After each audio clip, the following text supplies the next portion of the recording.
Where is Corbin Johnson? I feel like it's for the news to ask that, because y'all know in the song the dude be like, "Where's Corbin?" And I feel like they did that kind of like clout chasing wise, you know. Man, I've been wishing on a star since like the 4th grade. Me and Where's Corbin? Is the most violent thing a motherfucker can ask about his situation. Yo, what up with y'all though? What up though? Gemini gang. What up with y'all though? Hey, I just want to say I'm happy because we almost had 300 subscribers, bro. It's been a grind. We've been grinding. Go down and watch from the videos from when we started. I believe it's going to be a few months back, but boy, we've been grinding. And I'm happy for everybody that's on my account, everybody that just showed love, watched, appreciate, and everything. I appreciate all you guys. Thank you. But we got another video today. We got a video of Corbin Johnson. You know the video when they be like, "Where's Corbin?" We got a video like that. We got them finding out where's Corbin. So without further ado, man, let's get it. Where is Corbin Johnson? I feel like it's for the news to ask that, because y'all know in the song the dude be like, "Where's Corbin?" And I feel like they did that kind of like clout chasing wise, you know. I just feel like they could have been like something else, like, "Oh, we got a very disturbing story of the whereabouts of Corbin Johnson," or something like that. But no, they chose to say, "Where is Corbin Johnson?" And it's just like, damn, the news clout chasing too. But like you feel me? The 18-year-old's parents say they dropped him off last week at a job interview, and they never saw him again. Damn, After thinking maybe the teenager just ran away, Jacksonville police say they don't think so. Looking for answers and to alleviate their anxiety, 18-year-old Corbin Johnson's parents turn to people they know and prayer. Lord, this mother's heart is grieving. Gathering with the community advocacy group, Mad Dads, friends, and family at this Northside Vigil, you can see the anxiousness in their faces. Corbin's parents say they have no idea where their son is after his friends called looking for him too. Jacksonville police are now beginning an investigation into the murder of a teen who until last week was a missing person. Tom, I have been looking into how police were able to identify the remains in just a matter of days. A man found them out here in this wooded area on Thursday. That's crazy, bro. July 11th, 2018. Corbin Odell Johnson's family's life was about to change, and his would be placed in jeopardy. That morning, Corbin had his sights set on placing the next piece of his life in place as he sought employment. Putting that effort in to make that vision a reality, Corbin had 2 interviews scheduled for that day. And where it get fucked up is, bro, you feel me? He trying to do something different. He trying to go get a job. Like, hey, I'm not, you feel me, in the streets is different, because you could do some wrong to people, you could do dirt to people, and that you gonna learn some shit, you feel me? You can't just get out of it and be like, "Oh, I'm just gonna get a job and everything that I did is just gonna go away." No, it's not gonna work like that. You feel me? Whatever dirt you did, you gotta pay up for that. But I could say this, it's just, you feel me? I feel like bro tried to do something different. I don't know his situation, but I could speak on it. And it's just like, he was already trying to go get a job, trying to do something different. And then to get that man after that is crazy. First was with mammoth company, Amazon, which he was present at. His friends Jerika Sims and Maka Johnson would speak to him via FaceTime while he was still at Amazon. The time was around 4 p.m. While on the call, Corbin would ask his friends if they can get something for him to eat, and also mention that he was awaiting transport. His friends would exit the call as Corbin was picked up by his father to make his way to another interview, this time at the major logistics chain, UPS. The time is 5 p.m. Grammarly is a very useful digital writing assistant that helps you achieve your academic and professional. And Corbin was dropped off by his father to his second job interview for the day.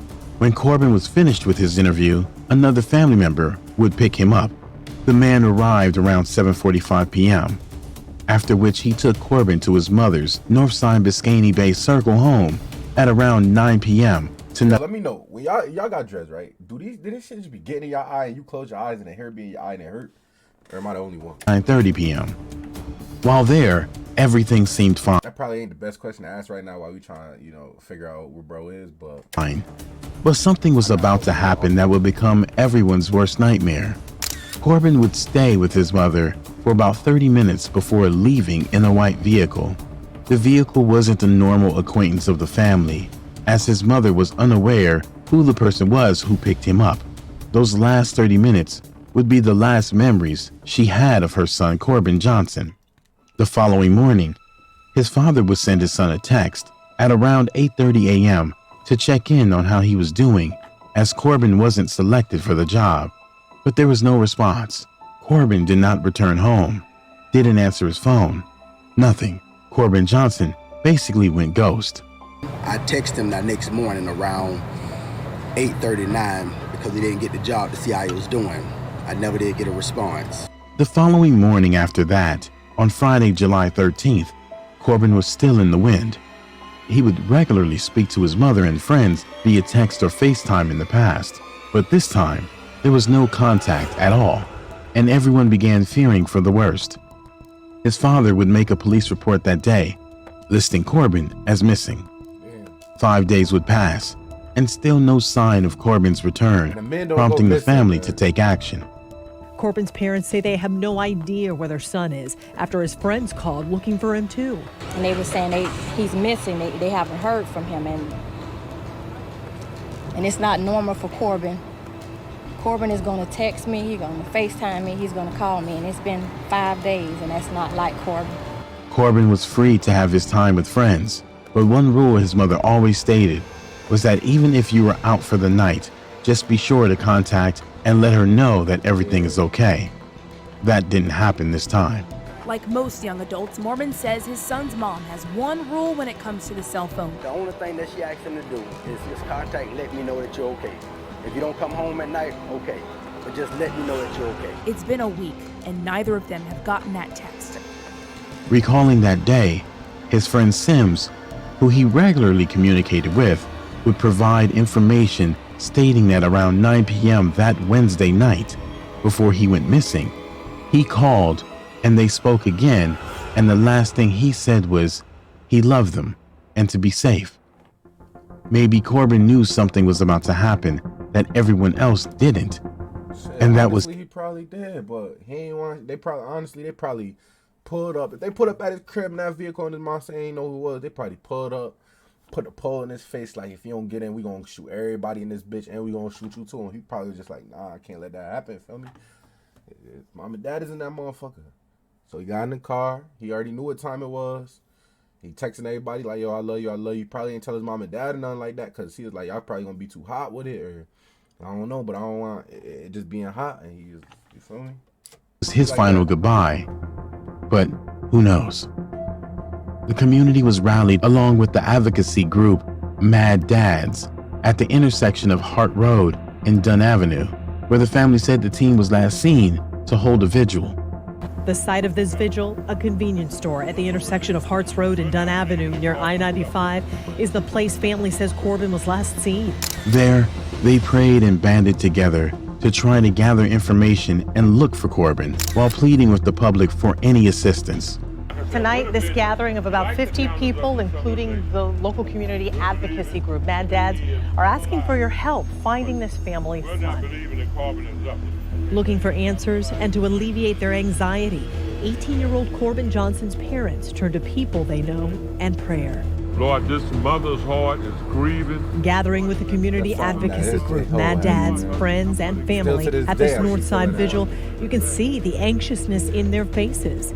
Let's come together as a community, man. And if anybody know anything, please, please, call JSO, call me, call somebody that you know.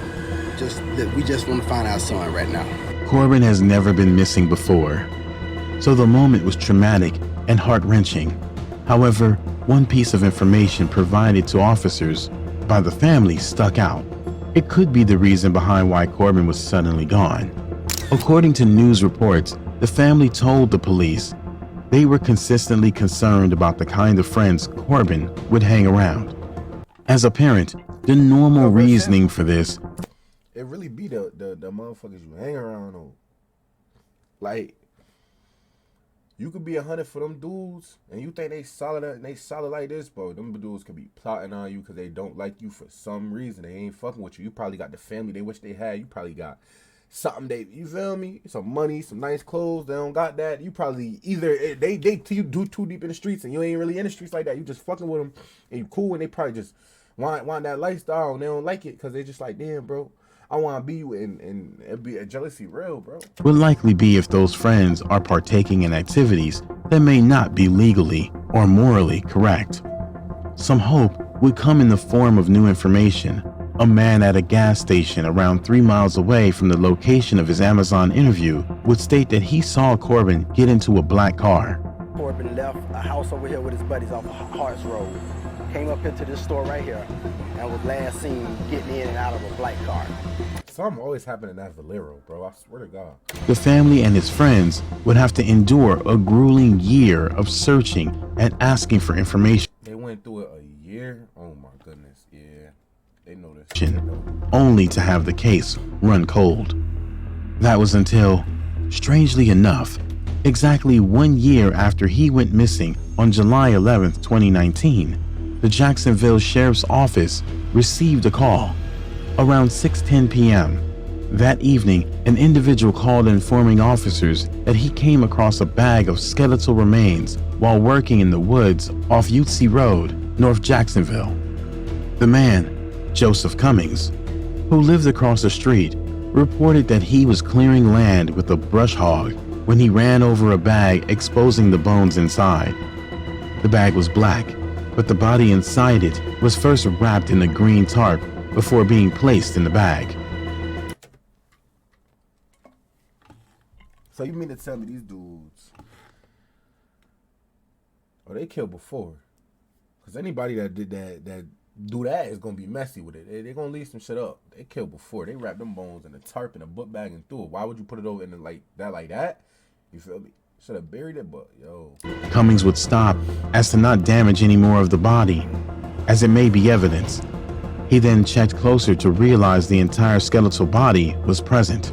I glanced back to where the bag was at. That's when I seen all the ribs, the leg bones, the femur, the rest of the bones. And he knows, so he did some shit too. You ain't innocent, my boy. He know, cause he knowing all them damn bones, you know.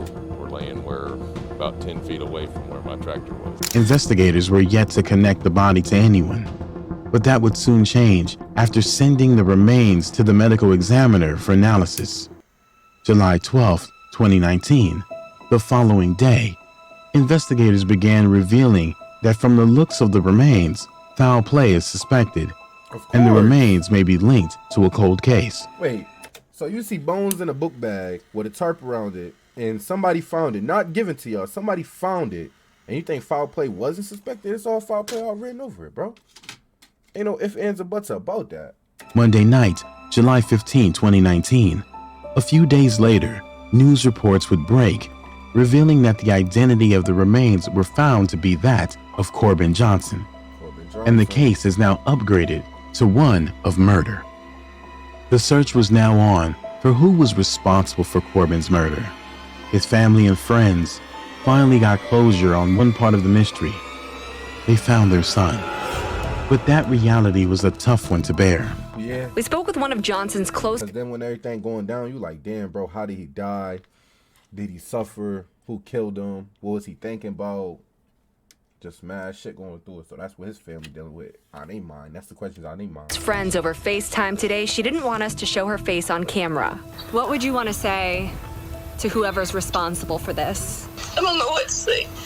Nobody mother should have to sit right here and just find a child like this. I just hope whoever did it just come forward. With so much hurt and pain. Find a child like this. I just hope whoever did it.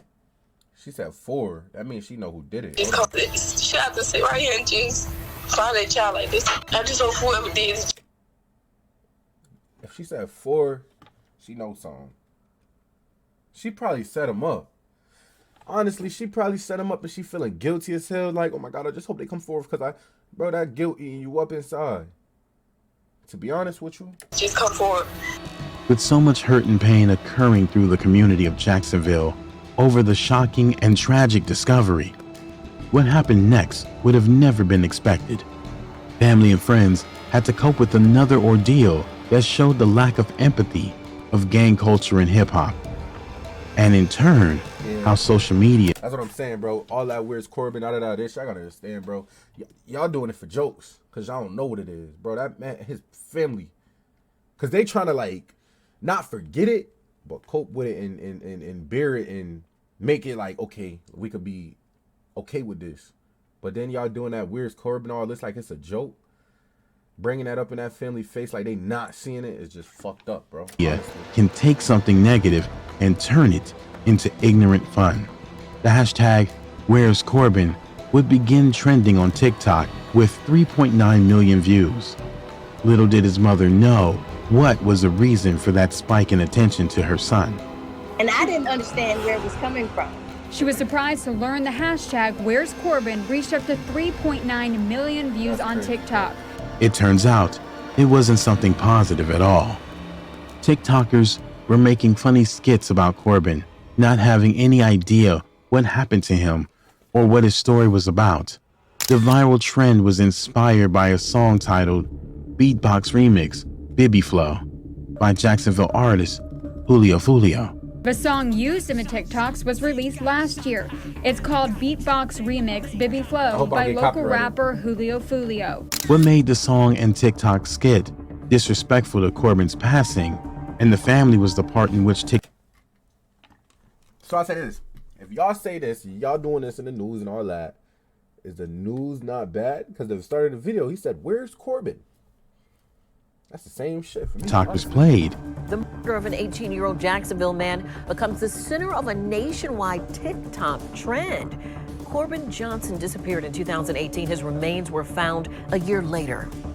A rap song with details about the murder has been trending on TikTok. The words of the song said, Corbin got... They found his bones. He was rotten.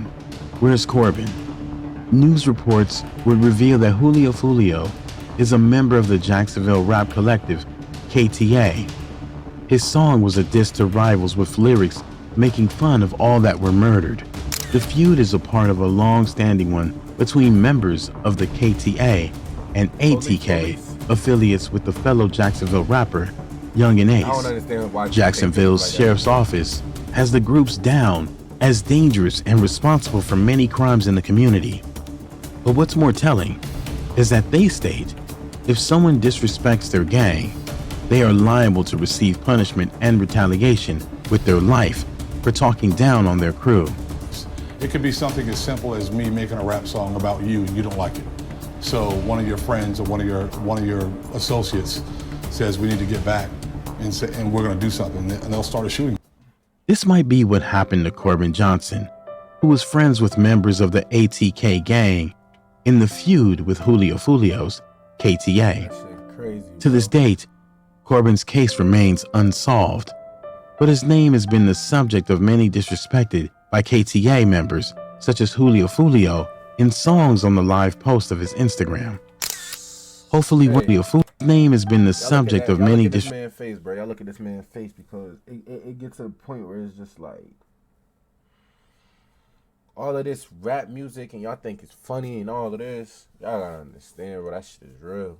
This family can't get they kid back because y'all ain't like words that somebody said. Y'all don't like the words that somebody, that just show how insecure you is. If you don't like the words somebody say, if you getting money, you get to the bag, fuck what somebody say, bro. You know, fuck what they say. They ain't doing shit. Even if they talking down on you, if you getting money, yo, bro, you talking down on me and I'm getting money, that mean I'm not about to stoop down to your level and come on your level and do what you doing because I won. I got a bag. Dressed in all black, we tryna get paid. Cruising down in the Impala, we serving everything. Hitting every lick, taking dollars, we married to the game. Niggas never focus since I'm 10 and 2, you swerving lane. I be making money, God bless her for the little Mary Jane. Money make these men have problems, they start to go insane. Niggas on me, Ocho Cinco, you catch one to the brain. Couldn't show no weakness in person, this song gon' speak my pain. Growing up in poverty buildings, waking up to the bank. Little nigga stomach on eat, shit almost every day. Mama told me be what I wanted, so I had to make my way. Couldn't let her down, so I grinded each and every way. Brought myself some J's, first check, thought I need better things. Money gon' move, you make it and I make money rain. What you gon' do if they take it? It be a rainy day. And yeah, we got them choppers on deck, ain't scared to let them flame. Monkey ass niggas on rope, they try their best to hang. But yeah, I got the money and bitches, but I need everything. Bitch ass niggas don't want the money, they